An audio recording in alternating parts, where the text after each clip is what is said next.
It's Friday and almost the weekend, and I don't know if you're like me, but these days I'm feeling more called to do some inner work and to be a little bit more by myself.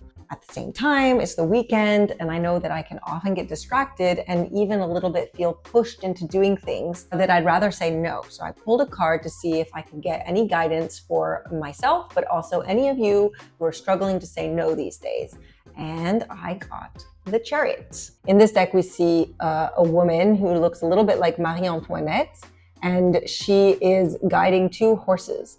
And the Chariot is all about willpower, control, determination, action, and usually it also can lead to success.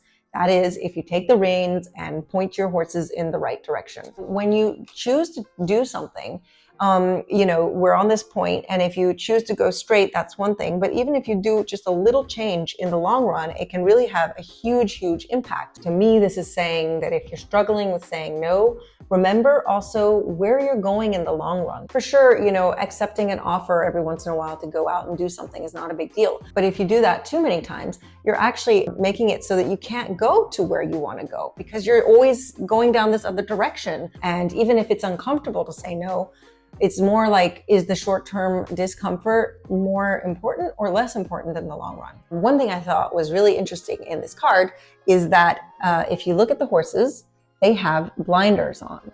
And to me, that is a really important thing because sometimes I can get distracted or I get FOMO seeing all the other things, and I can get caught up in thinking, yeah, but maybe I would like to go to that party, or maybe I should hang out with that friend. But maybe if I put blinders on, I won't be distracted so much or feel so much pressure. So what could those blinders be? To me, that could be something like avoiding social media this weekend and avoiding seeing all the things that maybe I missed, or not seeing like all the events that I am invited to. Not that I have a million, but that type of thing, or maybe just putting my phone somewhere else so I'm just not as distracted. So I hope that helped, and I'm wishing you all a wonderful weekend. And as always, I'm sending you lots of love and lots of laughter. See you next time.